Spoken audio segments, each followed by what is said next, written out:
ನಮ್ಮ ಸಂವಿಧಾನ ನಮ್ಮ ಸ್ವಾಭಿಮಾನ ಅನ್ನುವಂಥ ಒಂದು ಪ್ರತಿಜ್ಞೆಯನ್ನ ನಮ್ಮ ಕೇಂದ್ರ ಸರ್ಕಾರ ಮಾನ್ಯ ನರೇಂದ್ರ ಮೋದಿಯವರ ನಾಯಕತ್ವದಲ್ಲಿ ಇವತ್ತು ನಮ್ಮ ಕರ್ತವ್ಯ ಪಥದಲ್ಲಿ ನಾವು ಇವತ್ತು 5 ಕಿಲೋಮೀಟರ್ ನಡಿಗೆಯ ಮೂಲಕ ಯುವಕರಿಗೆ ಈ ದೇಶದ ಯುವ ಒಂದು ನಾಯಕತ್ವದಲ್ಲಿ ಅವರಿಗೆ ಜಾಗೃತಿಯನ್ನ ಮೂಡಿಸಲಿಕ್ಕೆ ಇದು ಹಮ್ಮಿಕೊಂಡಿದ್ದೇವೆ.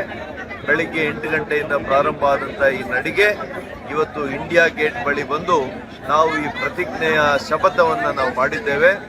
ಈ ದೇಶದ ಯುವಕರಲ್ಲಿ ಜಾಗೃತಿಯನ್ನು ಮೂಡಿಸಿ ಸಮಾನತೆ, ಸಾಮಾಜಿಕ ನ್ಯಾಯ, ಸಾಮಾಜಿಕವಾಗಿ, ಆರ್ಥಿಕವಾಗಿ, ಶೈಕ್ಷಣಿಕವಾಗಿ, ರಾಜಕೀಯವಾಗಿ ಎಲ್ಲರಿಗೂ ಒಂದು ಸ್ಥಾನಮಾನಗಳನ್ನು, ಅವಕಾಶಗಳನ್ನು, ಸಮಾನತೆಯನ್ನು ಕೊಡುವಂಥದ್ದು ಮಾನ್ಯ ಸಂವಿಧಾನ ಶಿಲ್ಪಿಯ ಡಾಕ್ಟರ್ ಅಂಬೇಡ್ಕರ್ ಅವರ ಒಂದು ಅವರ ಒಂದು ವೈಚಾರಿಕತೆ ಏನಿತ್ತು ಅದಕ್ಕೆ ತಕ್ಕಂತೆ ಇವತ್ತು ಮಾನ್ಯ ನರೇಂದ್ರ ಮೋದಿಯವರ ಸರ್ಕಾರ ಕೂಡ ಇದನ್ನು ನಾವು ಅಳವಡಿಸ್ಕೊಳ್ತಾ ಇದ್ದೇವೆ.